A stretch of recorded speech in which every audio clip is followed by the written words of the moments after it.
তো hello guys, welcome to my channel Rasel explainer. তো finally এখন অফিসিয়ালভাবে স্টেফনি ওয়াকিওরের ডাব্লিউডব্লিউতে ডেবিউ হয়ে গেছে। মেক্সিকোতে ডাব্লিউডব্লিউর একটা ছোট লাইভ ইভেন্ট হচ্ছিল, সেখানে আমরা স্টেফনি ওয়াকিওরের ডেবিউ দেখতে পেয়েছি। আর আমাদের world heavyweight champion demon bridge তাকে ডাব্লিউডব্লিউতে ওয়েলকামও করছে। তো মনে হচ্ছে স্টেফনি ওয়াকিওরের ফিউচার ডাব্লিউডব্লিউতে বেশ উজ্জ্বল। আর খুব সম্ভবত সে এনএক্সটি ব্র্যান্ডের ওপরে কাজ করবে কিছুদিন, তারপর হয়তো মেন রস্টারে চলে আসবে।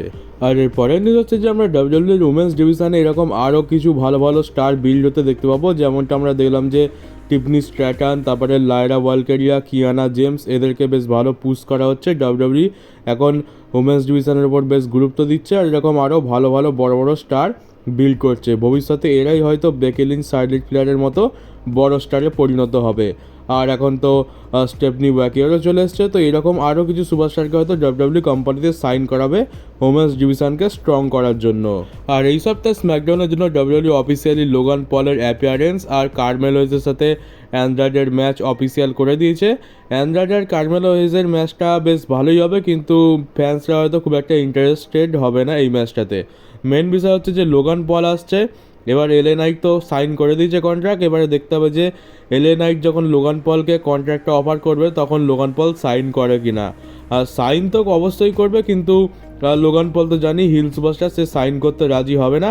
শেষ পর্যন্ত এলএ নাইটকেই মেরে ধরে তাকে সাইন করাতে হবে কন্ট্রাক্টটা। তো দেখা যাক এই সপ্তাহে কন্ট্রাক্টটা সাইন করাতে পারে নাকি শেষ পর্যন্ত আমরা দেখতে পাবো যে এলএ নাইট লোগান পলের বাড়িতে গিয়েই লোগান পলকে দিয়ে কন্ট্রাক্ট সাইন করিয়ে এনেছে। কারণ আমরা দেখতে পাচ্ছি যে এলএ নাইট রিসেন্ট টাইমে কী করে যে তার অপোনেন্টরা যদি তার কাছে না আসে, এলএ নাইটই তার বাড়িতে চলে যায়। আমরা দেখেছিলাম যে এলএ নাইট এজে স্টাইলসের বাড়িতে চলে গেছিল তাকে মারতে, আর লোগান পলের বাড়িতে গিয়ে তো সে তার সুইমিং পুলে নেমেই বসেছিল।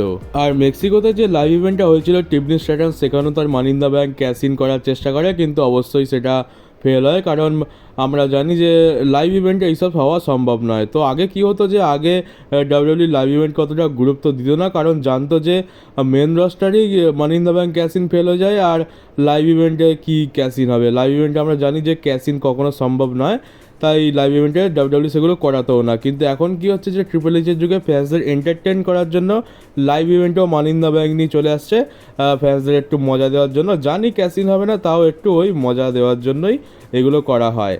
তো এখন টিফনি স্ট্র্যাটন দুবার অ্যাটেম্প্ট করে নিয়েছে আর দুবারই ফেল হয়ে গেছে।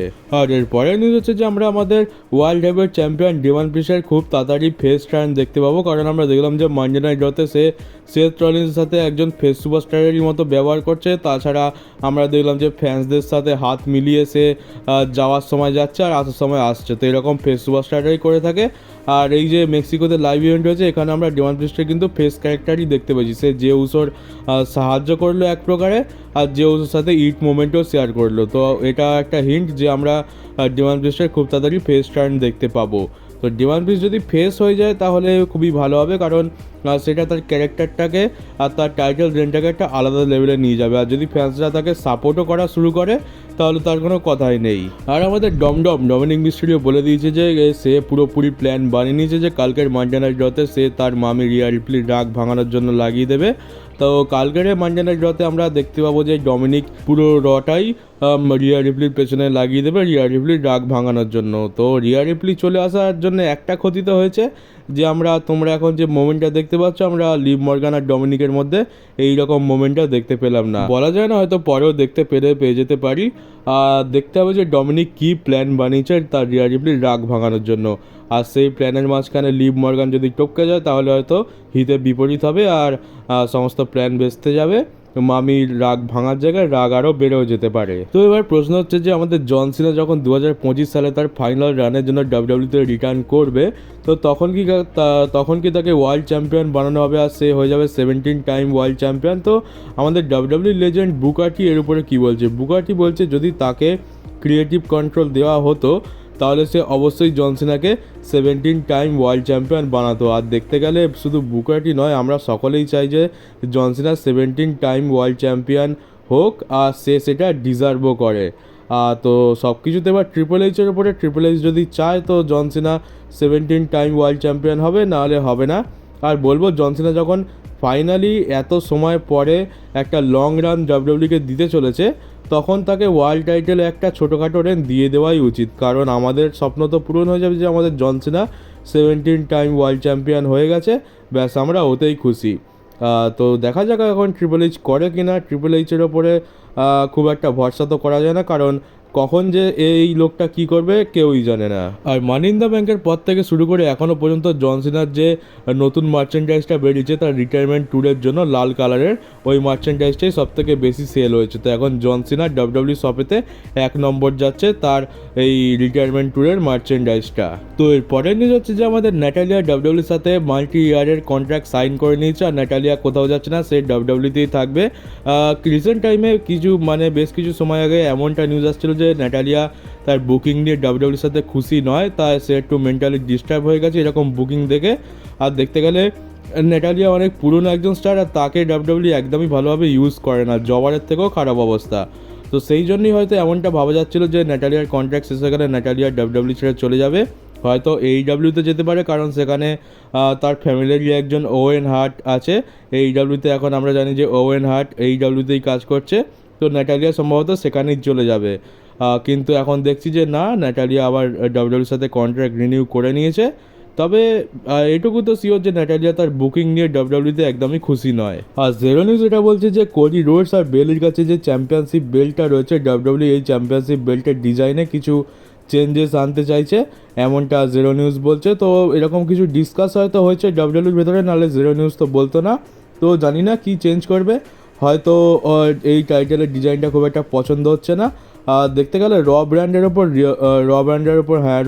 ওপর লিভ মর্গান আর ডেমন প্রিস্টের কাছে যে চ্যাম্পিয়নশিপটা রয়েছে তার ডিজাইন তো যথেষ্ট ভালো, কিন্তু এই কোডি রোডস আর বেলির কাছে যে চ্যাম্পিয়নশিপটা রয়েছে এটা খুবই সিম্পল লাগছে। তো হয়তো এদের ডিজাইনটা চেঞ্জ করে একটু ভালো করার চেষ্টা করবে, তো সেটারই ডিসকাসিং চলছে। তো দেখা যাক কতদিন পর আমরা গিয়ে নতুন টাইটেল দেখতে পাই, আবার ডিজাইনে কিছু চেঞ্জ দেখতে পাই কিনা সেটাও আবার দেখার বিষয়। আর এবার একটু কথা বলা যাক র্যান্ডি অর্টন আর কোডি রোডসের মধ্যে কী চলছে সেইটা নিয়ে। তো ব্যাপারটা হচ্ছে যে এই সপ্তাহে স্ম্যাকডাউনে আমরা পুরোপুরি হিন্ট পেয়ে গেছি যে কোডির ওপরে র্যান্ডি অর্টন টার্ন করবে, কিন্তু কোডিকে তো সেটা জানায়নি। কোডিকে র্যান্ডি অর্টন কী বলেছে? কোডিকে র্যান্ডি অর্টন বলেছে যে দেখ, এখন ব্লাড লাইন তোর পেছনে পড়ে আছে, আমি এখন তোকে প্রোটেক্ট করছি, কিন্তু যখন ব্লাড লাইনের ঝামেলা মিটে যাবে তখন কিন্তু অনেক সুপারস্টার রয়েছে যারা এই চ্যাম্পিয়নশিপ বেল্টের পেছনে আসবে, আর আমি তখনও তোকে প্রোটেক্ট করব। তো র্যান্ডি অর্টনের মুখ থেকে এরকম কথাবার্তা তো মানায় না, কারণ আমরা জানি যে র্যান্ডি অর্টন কী জিনিস। র্যান্ডি অর্টন কোডি রোডসকে বিনা কারণে প্রোটেক্ট করে যাবে, আর তার বদলে সে পাবে কি? ব্লাড লাইনের থেকে প্রোটেক্ট করতে গিয়ে তো এখন দেখলাম যে সবথেকে বেশি মার র্যান্ডি অর্টনকেই খেতে হচ্ছে। এই স্ম্যাকডাউনে কী হলো র্যান্ডি অর্টনের সাথে সেটা তো আমরা দেখতেই পেলাম। তো র্যান্ডি অর্টন বিনা কারণে কেন কোডি রোডসকে এত সিকিউরিটি দেবে?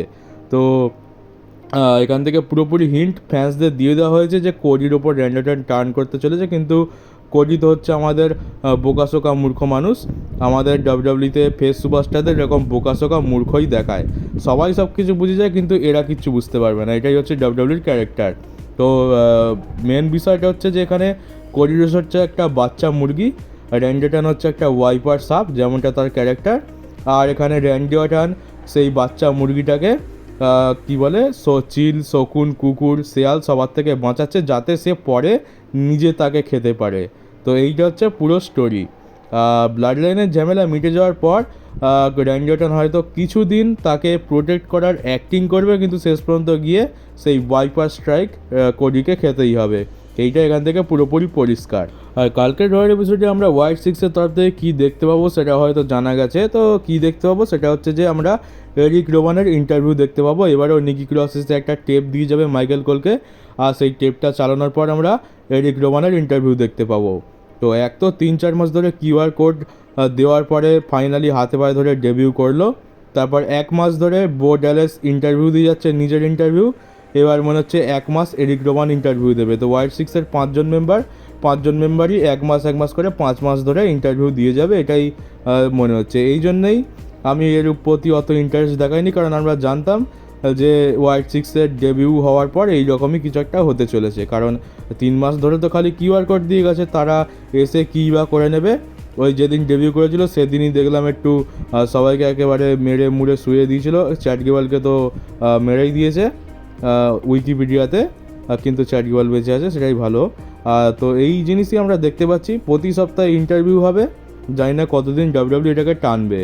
মেজর কিছু করা উচিত, নাহলে ফ্যান্সরা খুব তাড়াতাড়ি হয়তো এই ওয়াইড সিক্সের স্টোরি লাইন থেকে মুখ ঘুরিয়ে নেবে আর ইন্টারেস্টটাও পুরোপুরি চলে যাবে।